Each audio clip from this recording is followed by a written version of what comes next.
Melihat kondisi mengerikan yang terjadi di Sri Lanka sekarang yang merupakan imbas dari krisis ekonomi tentu membuat kita berbidik ngeri. Selain kerusuhan, warga Sri Lanka sedang diintai beragam masalah, mulai dari kelaparan, mundurnya pendidikan, hingga turunnya kualitas hidup di sana. Hal ini tentu mengkhawatirkan.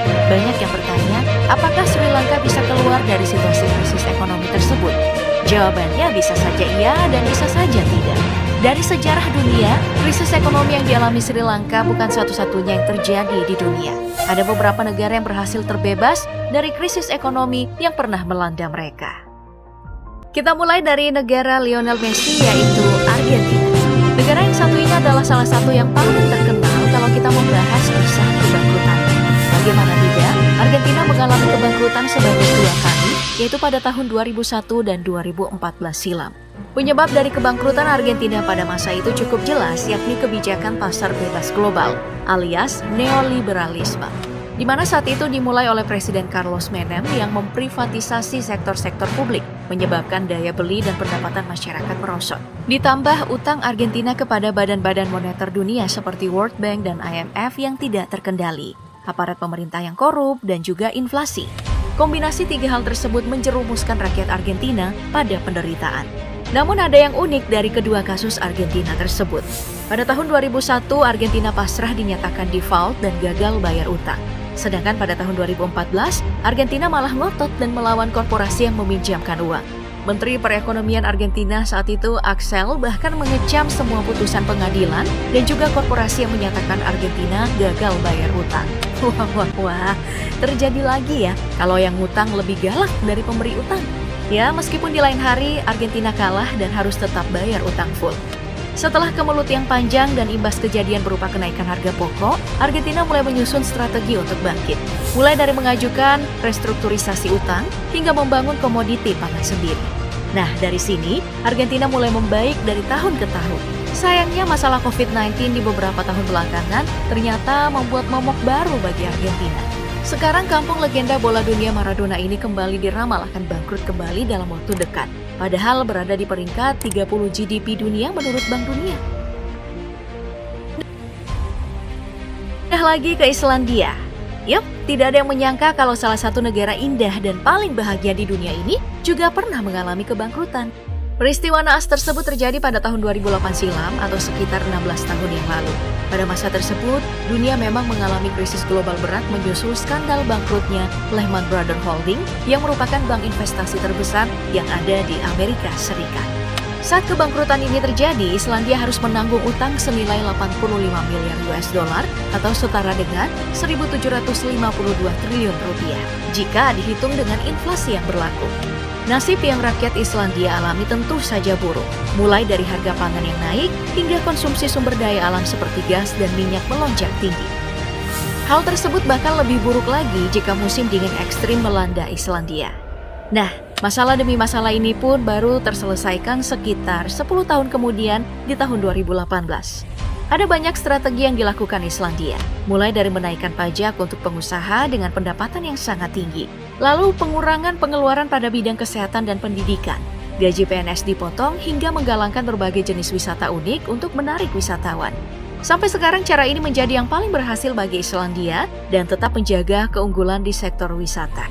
Ya, walaupun sampai sekarang GDP dari Islandia belum terlalu menakjubkan karena masih berada di urutan 107 dunia. Masih di dekade yang sama dengan kebangkrutan Islandia tadi, sekarang kita pindah ke Yunani. Pada tahun 2008, Yunani juga mengalami kebangkrutan besar yang didorong turunnya ekonomi global.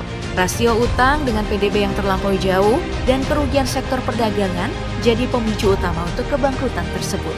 Saat kemalangan ini terjadi pada Yunani, negara Athena ini harus pontang-panting mencari pinjaman lagi untuk memenuhi kebutuhan dasar seperti bahan pangan dan juga energi berupa gas. Nah, di sini IMF meminjamkan uang sebesar 250 miliar euro atau 3.824 miliar rupiah pada Yunani. Dengan dana ini, Yunani coba bertahan hidup dengan berhemat maksimal yang jadi salah satu faktor kebangkitan ekonomi mereka. Sejak tahun 2008, Yunani berusaha menyimpan sekitar 6 hingga 8% dari pendapatan negara tahunannya untuk dikumpulkan dalam membayar utang dan juga menjaga keseimbangan ekonomi Yunani. Dari usahanya tersebut pada tahun 2018, Yunani keluar dari program talangan dan IMF. bahkan membuat organisasi tersebut menutup kantor pada tahun 2020. Padahal saat itu corona lagi merajalela. Hal ini tentu membanggakan bagi Yunani, karena bukan saja lepas dari hutang yang berat, tapi juga berhasil bertahan dari corona. Bahkan Yunani menempati posisi 52 untuk pendapatan negara tertinggi di dunia. Soal krisis yang melanda suatu negeri, kayaknya kita juga tidak boleh lupa dengan negara kita sendiri. Indonesia pernah mengalami krisis sulit yang kita kenal dengan nama krisis moneter yang terjadi pada tahun 1997 hingga 1998. Pada saat itu, bukan cuma Indonesia sih yang mengalami krisis moneter, negara seperti Malaysia, Thailand, Filipina, bahkan Korea Selatan juga mengalami krisis yang sama. Namun Indonesia pada tingkat parah yang lebih tinggi karena beragam hal. Mulai dari utang luar negeri yang membengkak, sistem perbankan lemah, tata kelola ekonomi yang buruk, stabilitas politik semrawut, dan juga praktek KKN yang sangat rumit. Bahkan kalau soal KKN, sampai sekarang sih kita masih ngerasa dengan jelas ya. Krisis ekonomi dari Indonesia ini tentu membuat banyak rakyat sengsara. Dari data BPS, jumlah penduduk miskin meningkat pesat dari 34 juta di tahun 1996 menjadi 49,5% di tahun 1998. Belum lagi PHK massal yang terjadi di Indonesia, bahkan meningkatkan pengangguran hingga 11,24%. Nah, menyoal krisis ekonomi, Indonesia dengan cepat melakukan beragam kebijakan untuk menangkal efek buruk krisis yang lebih jauh. Mulai dari sistem perbankan yang diubah secara masif.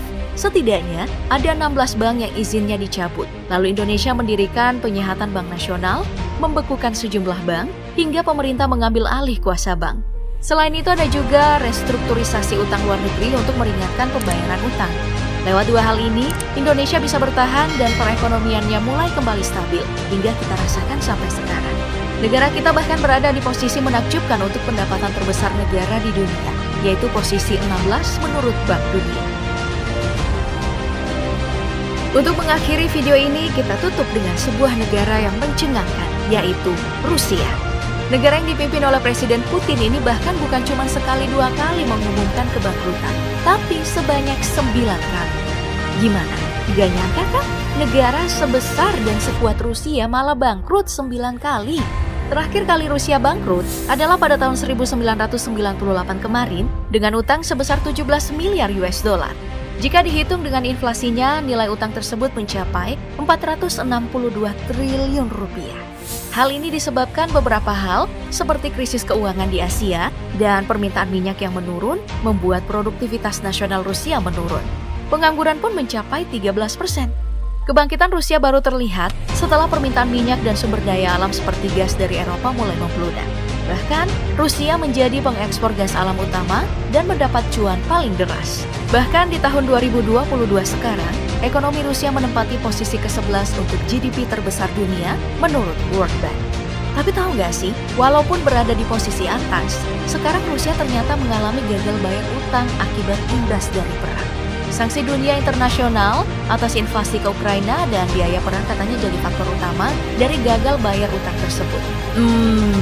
Kira-kira apa Rusia akan krisis untuk ke-10 kalinya ya?